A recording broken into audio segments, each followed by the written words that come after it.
Well, we're up to the 1990s. We're talking about the great quarterbacks. We did the running backs. We got a pretty good series of shows about them, overtime as we call it. Now we're going to talk about quarterbacks of the 1990s. I made you a list there. I hope you did your homework because it's almost prueba time. Yeah. Prueba, quiz, Yeah. examen, prueba. Yeah.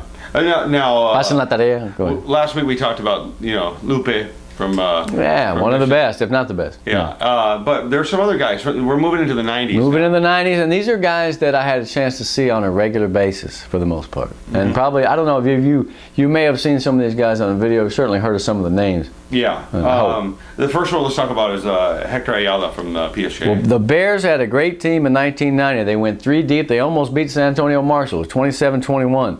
Hector Ayala was a great athlete, a great leader. They didn't really throw a ton. They ran the ball, but he was a physical guy. He could run the ball. He had some jukes. He definitely led the decade off as one of the best quarterbacks. I think he was the best quarterback that year, probably. Now, what about Sonny Cavazos from Wesco? Sonny Cavazos. Now, that's one of the few guys I've seen that could single-handedly win a game, okay, because he had a certain magic. He was a big kid, a left-handed slinger. He ended up playing for Texas Tech. You know that? Yeah, he didn't get a lot of time, but, he was good enough to get a ride up to Texas Tech, and he was on the roster, got in a couple. I mean, he was a part of the program, so that shows you how good. That's the Southwest Conference, Yes. or the Big 12, I guess, at that point. No, it was Southwest Conference. Yeah. And now somebody I used to work with, and actually it was my neighbor for a time, was Joe Menchaca from Matt Oh, man, what an athlete. God, they and I ate him up like there's no tomorrow. They loved him, and he was a great quarterback. He didn't have Baylor first, right? Yeah, he didn't have a ton of yards, but he was just such a dynamic athlete, man. He would turn the corner and make it happen. Joe was tough. He really was.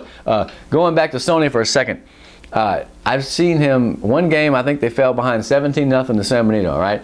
And Sony came out in the second quarter and threw for like 240 yards, this long zoop like laundry lines, left-handed, and they ended up beating him like 52-17 or something. No, my mother came to that game. That's why I remember. Really? Yeah, I came from Oklahoma City to go to the game, not just to see Sony, but she was like, that guy's really good. So Sony, my mother liked it. His brother Jaime Cavazos was a high jumper, and I was kind of friends with him at the time. Jaime was going out with a gal who was the brother of a friend of mine who I was in my fraternity at TCU, blah, blah, blah, Yeah. cousin of, mother of. But I mean, no, they were a great team that year. They went up and lost to Madison in a windy day, 27-7. Sucked, second round. They could have won. That's happened before. Indeed, man.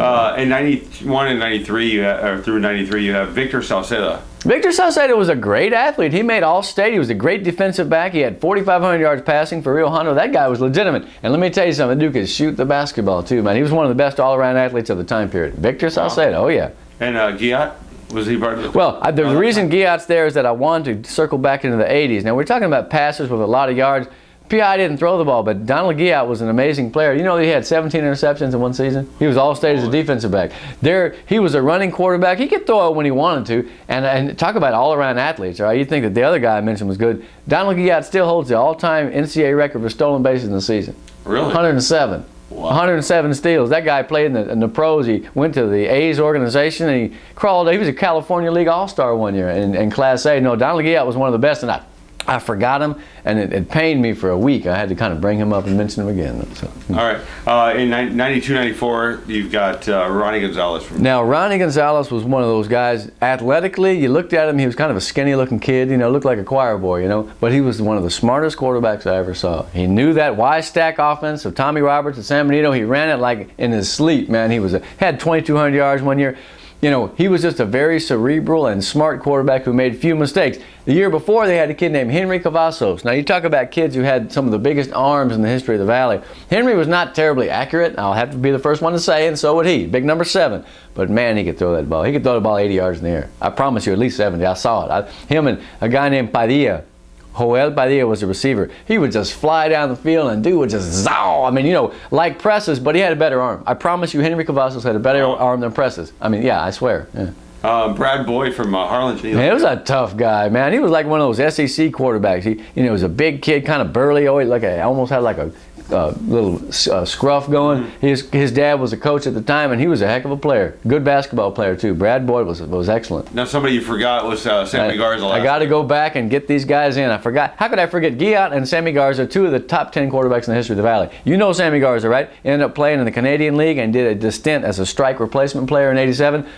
He set a lot of records at UTEP. Sammy Garza was a great Harlingen quarterback. And another guy who was a 6'1" forward for the Cardinals in basketball. The guy was tough, man. 6 what? 6'1". Really? Yeah, he was a good-sized guy. Sammy Garza.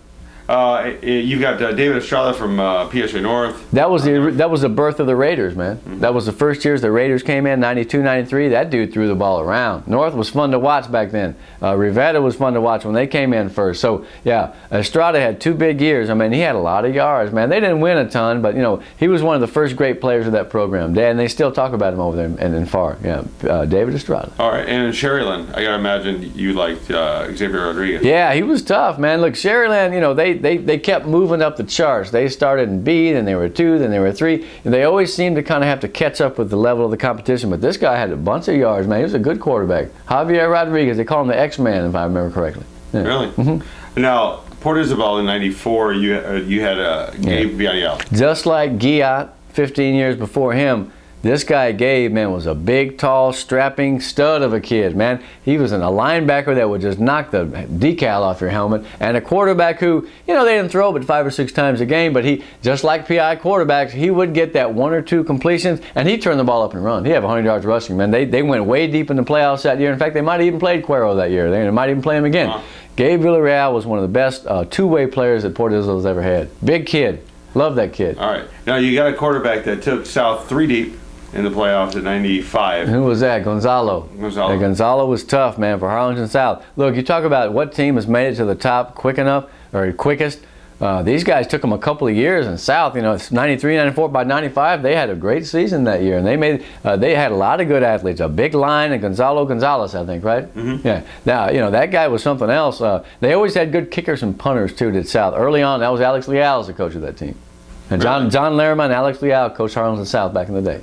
All right, now Rivera's got a couple of guys. Yeah, who are these guys? Joe Gonzalez and Jesse Alvarez. These are guys from 95 to 99, 2 big yardage quarterbacks. You remember we told you about Alvarez and Brian from Pace in the 80s last week? Well, these guys were the same, man. They had some big games. I believe, let's see, was it Alvarez that had 444 yards that game against Donna where they combined for 120 points?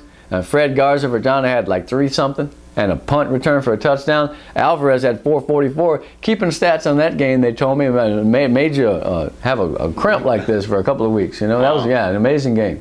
Now you got a list of quarterbacks. Yeah, run down the list of these guys. This is the group from about 95 to 2000 because we haven't gotten to our millennium yet, but we're getting there. Okay. From Rio, Abel Gonzalez.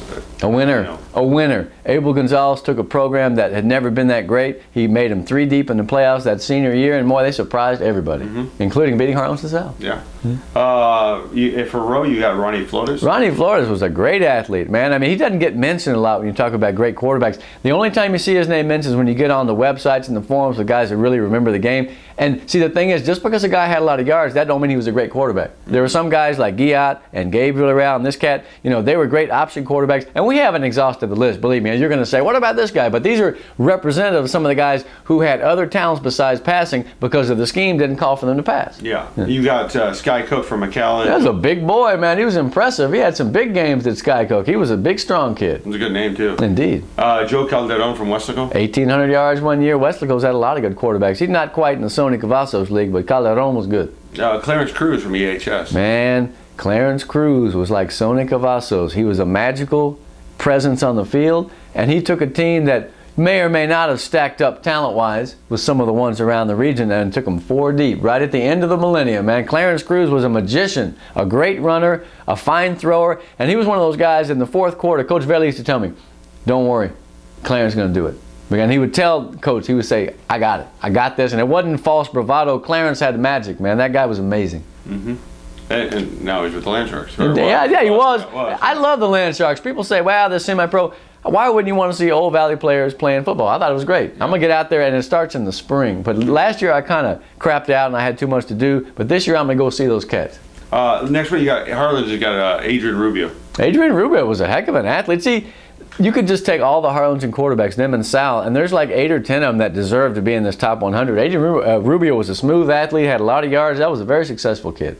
Now, Mission had a ton of talent. Yeah, and read me some of these ancillary cats because they all had big games or big years. Danny Flores, Brett Garrett, Brian Jackson, Joseph Brand. Joseph Brand had one incredible game, kind of like Willie Rodriguez in '89. The other kid, Brian Jackson, was a leaper. He was a basketball player. But the best quarterback in that Mission of the 1990s was by my money the best quarterback that we've had down here in that decade and maybe ever. Coy Detmer. We talk about him a lot. He had some pretty good numbers. Yeah, he did. Just a tad. He had 522 yards in a game. And they lost And they to lost Miller. It to was the Miller. craziest thing I've ever seen. He had 43 touchdowns. As a junior. Yeah. 43. Yeah. But not 50. Yeah. 36 in 1991. Yeah, well, you know, they got a little bit more. Behind Lupe. Right, they got a little bit of a running game. I think he has all-time career touchdowns. He's won behind Lupe. Detmer was, and we've talked about him a ton of times, but just suffice to say that the dude has a pension from the NFL. All right, you know, and people say, well, he was just a holder for several years. He backed up He Donovan did it. McNabb, He would come in every now and then and get killed and resurrect himself and thrive. He was great, man. Yeah. Great at Colorado too. Remember all those big games he Yes. had, 94, 95? You know, and I had a chance to meet him and Ty at in different years at State 7-on-7. Yeah. Really nice guy. Oh, they're small town country boys, man. Yeah. I like those guys. Let me tell you, the one thing that makes Detmer one of the best ever, if not, and you know, we're not going to pick. If you were to say Detmer's the best quarterback to play in the Valley in the history, I would say it was because of his toughness. It wasn't because he had a great arm, which he did. It wasn't because he was phenomenally accurate, which he was. Or it wasn't because he was actually a good three-point shooter, parenthetically, which he was. Yeah. It was because he refused to not get up. When he played that game against Aldine in the Astrodome, you know, those cats had 11 guys and went to college to play. That defense was just doubly nasty. I mean, it was the best defense I've ever seen. Kind of like this, who was that one team that got disqualified? Dallas Carter. It was as good as that team. The Aldine Mustangs. Man, they sacked him 7 times. And he got up, and he looked like everything was broken. He looked like a rag doll. I mean, I'll tell you what, he threw for over 450 yards, and the dude completed 43 passes, which was a state record at the time. It was one of the most amazing, 54-21, one of the most amazing displays of toughness because those big, strong D1 athletes were teeing off on him. That's when I knew he was going to make the college level because he should have been out of the game. He should have been knocked out flat. They should have put him in a box and mailed him home to Mission. But the dude got up every time, and he was and was still slinging it. Those guys and Aldine were just marveling at Coy Detmer after that game. That's all they wanted to talk about. It's amazing. And that, to me, when somebody from somewhere else says you're bad, you bad. So, 15 years left. We're going to come back next week and talk about the most recent quarterbacks, and there's a ton. I mean, let's face it. We're going to have to go back and do some research, but you know, I can think of 6 or 8 guys right off a hand. I'm having fun doing this. I hope that everybody's not getting too bored. They'll let us know, right? Yeah. Is that it? Yeah. Overtime That's is over, definitely overtime. and it's not a tie. Goodbye.